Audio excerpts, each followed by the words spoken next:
Hello, welcome to Late Nights with Lana, broadcast number 7. Today we are going to discuss the mission of the show. Objectivity is dead, as it were. Now, I want to start off with why and how this mission, in part, came to be for someone like me, a journalist, an activist, a non-binary journalist, a non-binary activist, coming to you with people, news, and things to share. Ramona Martinez, a co-producer of a podcast called The View from Somewhere, Undoing the Myth of Objectivity, said in one of their episodes that objectivity is the ideology of the status quo. The podcast started after Louis Raven Wallace, a trans journalist, got fired for challenging objectivity in a headline. The podcast dives into the history of journalism, but by describing through the history how journalists like Ida B. Well and Marvell Cook stood up against, as activists and journalists, against racism and the myth of objectivity. In 1972, in Metro 7, Ivan C. Brandon, LaBarbara A. Bauman, Leon Dash, Penny Mickelberry, Ronald A. Taylor, Richard Prince, Michael B. Hodge took a stand against racial discrimination from the Washington Post. Racial discrimination in the newsroom looks a lot like what it would in most professions. Objectivity keeps people that are of a certain race, class, gender, sexuality from excelling in that field. But this happens with journalism explicitly because journalism is supposed to be the voice of objective truth.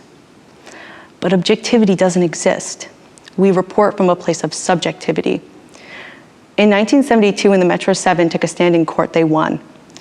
But these journalists either had to fight hard to keep their careers in journalism or just didn't have one anymore.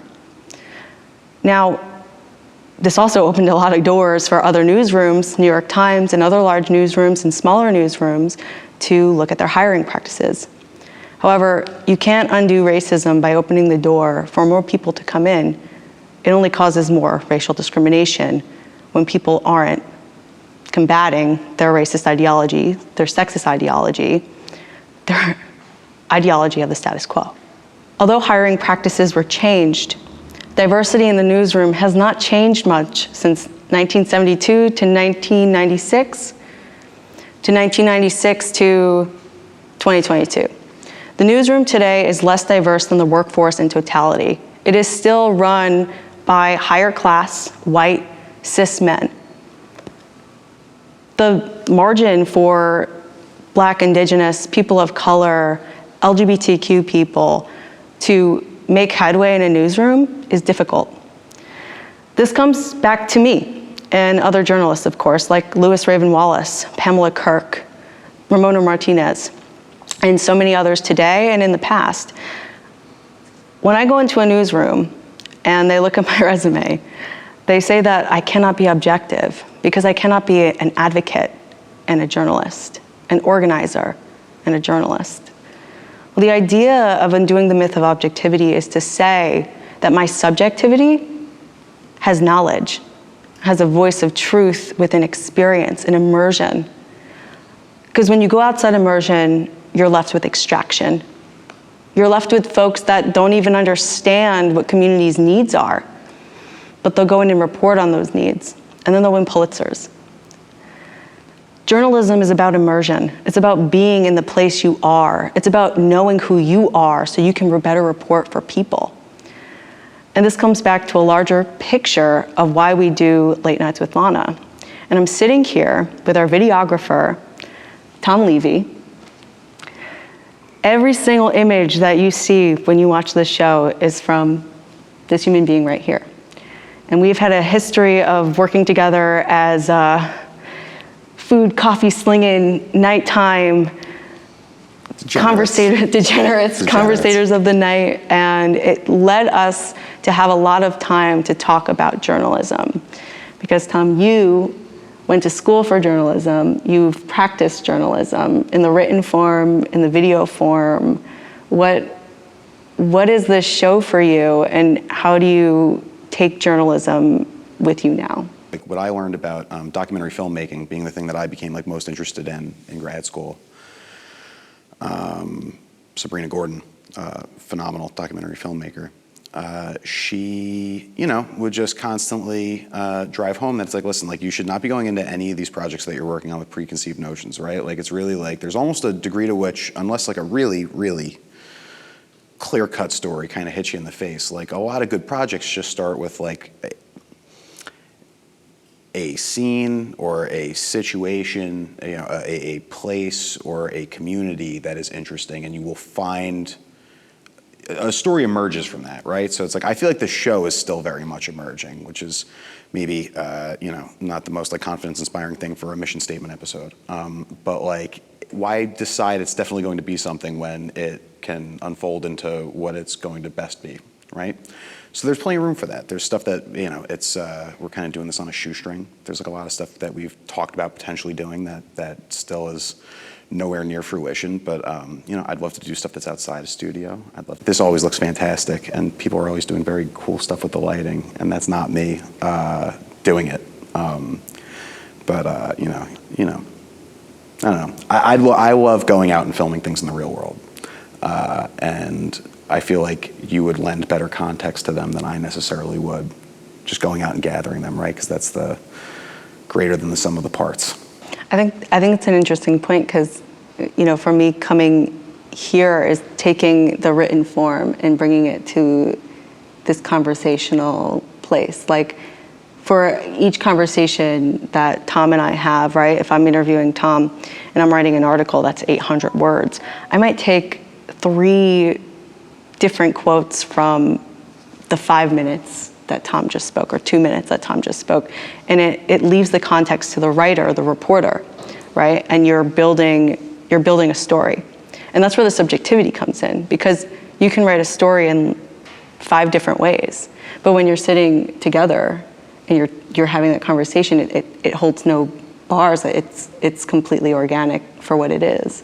Yeah. But when you're out in the real world, you have the context of city, of landscape, space, town, community in a different forum. And this is like the note on objectivity, right? It's like there's still a person choosing, right, like a 16:9 frame. Sure.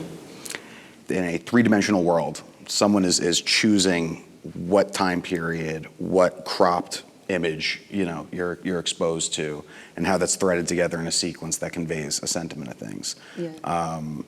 But it's like you said, it's about knowing yourself. It's like as soon as you accept that that you're trying to be honest to your understanding of something, if you can reasonably believe that you're acting in good faith to like actually understand it, it's like, right, like am I hung up on looking at shit a certain way, or am I actually kind of open-minded to the possibility of like finding a new way to look at anything, including this subject that we're talking about and filming right now. Right. Do you think that local journalism is so important? But the thing I left out about the Washington Post is that it's been bought out, and so many local news places have been bought out by billionaires or larger head companies. Yeah. Washington Post is now owned by multi-billionaire monopolist, union crusher Jeff Bezos. So when you have a billionaire that is monopolizing companies that owns a newspaper, and then you argue that journalism is the pull of the objective voice for the sake of truth, how do we not talk about how that's subjective more than anything? How could that possibly be objective? And how do those journalists have the skills or the resources to will a narrative that would otherwise be by a higher up, by a hierarchy, be told oh, you can't write that because, you can't write about, monopolies. Not that I think that's happening, but I think that there's a stronghold on what journalists tell which stories. It's very specifically highlighted whose beat is what and why. Right. Well, without trying to sound terribly radical, this is any business model, right? Where it's How much unimpeded honesty in any process is happening when someone answers to someone who owns something? Mm-hmm. That doesn't mean that everybody who owns something is bad. That doesn't mean that everything that's run by, that's run under private ownership is always going to do something disingenuous. But like, I think objectivity is, in the same way that perfection is a noble thing to pursue as a means of constant improvement, but it's like super delusional to presume that you're going to actually accomplish it. Right. I think that objectivity is a really beautiful thing to strive for because it fosters an attempt at ever increasing awareness. Right, right. So like, I think you can't declare it though. Right, objectivity. I think it's being professed as like something that, well, you're going to tell the best truth by remaining objective, what is the best truth, right? Like that in and of itself is up to be determined. And, we've talked about like mainstream newsrooms, big newsrooms, and, how that shifts the journalist's ability to even just survive. Right, because you have like these money-making machines, like CNN, Fox creating over $1 billion in revenue from 2016 presidential election, for example, and that's what the journalist is reporting on, and so that's the mainstream. Like, there's no conversation about, there's no underlying conversation about what is the theory of change. And I think when we're here on this set and we're talking, if I'm talking to someone that's a music maker, someone that's written a book, that person holds a truth that is not mine. I think that when you make a collaborative effort to make someone feel comfortable, you're creating a relationship. You're creating an immersion in that person's life where you've shared something that is probably the beginning of what that relationship could be. So journalists I've always heard, keep your contacts, keep in touch with people. But there's a layer of like, are you just trying to smile and keep a good relationship for the sake of not burning a bridge? Or are you actually trying to cultivate a meaningful relationship? And I think that bringing one person on the show at a time, it allows for the start of some magic to happen that we get to see when the show's complete. If I'm a non-binary queer journalist interviewing other non-binary queer people, I've been told plenty of times that I can't report on, if it's not an LGBTQ publication, that I can't report on my own community in a certain area because, I might know too many people, which like in theory, I guess I could say, yeah, I know all these people, so maybe I'll write this like uplifting, positive story when something bad happens, but like what are the chances of that happening? And also I know who to talk to. I know something deeper about the community I know that if I were to go talk to those people and write a story, it would be so much richer, in my opinion. Well, and it's like what you were getting at with the status quo in relation to objectivity, right? And it's the idea that it's like, okay, certain things about certain power dynamics in society, those are things that get a little more closer and sensitive to the core of the status quo. No one's going to question the relationships of a person who's been a food critic for fucking 30 years, right? Because that person is just, it's a given. It's like they know a lot of people in the food industry. They know a lot of restaurateurs. They know a lot of the key chefs, right? It's like no one's going to, it's like, I would say that that's tremendously vulnerable, but there's nothing at risk. There's nothing at risk because it's a matter of a person's opinion on restaurants. Well, that's interesting. Not to minimize the work that those people do. Well, like the Metro 7, so like in that time in particularly, and this still happens today, when a reporter, a queer reporter, a black reporter, a minority community is going to report on their own community, the editor, which is presumably a white cis man, expects the journalists to be able to shit on their own community, for example. Excuse my language, but that's the truth of it. You're crushed by that status quo, which is racism, sexism, homophobia, transphobia. It's all ingrained into the status quo, and that is the eye of objectivity. And I ultimately think that the threat of a queer reporter going to report on their own community is is by enriching that community, is by like engaging that community where like that editor is going to be like, well, I don't really know the truth because I don't know if you're being honest with me. And now your whole credibility is in question by one simple article.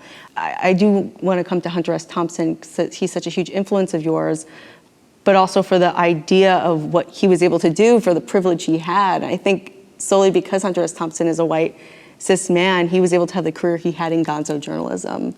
Can you explain what gonzo journalism is? Because I think it's such I think it's lesser known, and also like it's never going to be talked about in journalism classrooms in any college. Yeah, it's amazing how frowned upon and like black sheep he is for how tremendous his accolades are. Including being like brutally honest about what was totally unhinged about him. It was a radical idea. It was antithetical to objectivity. It was antithetical to everything that is farcical about that. But he put himself in the story, right? And he would put himself in the story. It's the idea that he immerses in this. Right. It's all very. He's telling these super psychotic, like stream of consciousness recollections. And that includes like describing Jimmy Carter as like a deranged peanut farmer, and like. There's not a whole lot of love left for Richard Nixon in this country, but the whole point was if you really demonize what there is to talk about on steroids to the point that you're making up fantastical things, and I was there and I saw it. It's really about owing to like, look, there's no other format in which I'm allowed to say this. I think the guy is a fucking animal. I think that he is a threat to the common good. I think that there are some seriously scary questions that we have to ask ourselves about these visceral, five senses ways that I'm describing the American dream as I'm pursuing it in 1976, right? Like, that's going to get so much more to the substance than just... Is that a quote? No, that's... But it's a summary of something Hunter S. Thompson was explaining to the... I think that's... Are you saying that's my poetic license of his poetic license. So right? To say you just kind of gave a sense of what like gonzo journalism would be by putting your thought into the story, because ultimately, like this now what would be considered an opinion, and this would be like if Thom were writing what he just said to a news outlet, it would go under opinion, and the news outlet would have to be transparent to say this is opinion, not news, because the difference is a news article is the who, what, when, why, and you are not in the story at all. Nor is your thought. If you have a thought, even if you do have a thought, it should be spoken by another person. That person is the center of the interview. The people tell the story. You observe the story and you tell it. But this is solely immersing yourself in what you're seeing, and also, you got to that point by concluding certain facts of what's happening in humanity. You're seeing a wrongdoing happening. You're seeing it affect mass communities, and then you proclaim that as truth. Right, and the whole point is it's like, the whole distinction between the op-ed and the rest of the newspaper is kind of facetious, because it suggests that there weren't opinions revolving around the way that the story was reported on, and it was decided that the final version would be written. Right. There's a vision at which this is happening in a I'm kind of losing my thought. Is something happening? We're at the 23-minute mark. Or at the 23-minute mark? Okay, all right, all right. So we'll find a place to cut, I guess. But I guess, is there anything else? I want to make sure that gets in there in that final cut. But I think I think the opinion piece is interesting. I think I'll close with saying, and maybe this, I don't know if this would have to get cut somewhere else in the footage, but I forgot to mention that you and I have been planning and theorizing this show since 2020. Yeah. So we've been talking about doing something like this, and it's happened. So here we are. This is why we want to do a mission statement for the show, and we're kind of rewriting it with this episode to really say that what we do behind these cameras is really the cultivation, the start of journalism and interviewing in a way where we could say that objectivity is dead, and that what we bring here to you are stories about people in New Jersey that are doing a multitude of things. Music, activism, are a part and ingrained in this community. Of the state and of the Jersey Shore, really, it's where we are. We're in Long Branch, New Jersey. We're at Temporal Film Studio. And this is really about engaging the people that live around us. And the hope for this show is that we continue to do that and grow with that message and intent. And the firm stronghold that objectivity is dead, and as it ever was. This is Late Nights with Lana. Broadcast number 7, our mission statement. Signing off.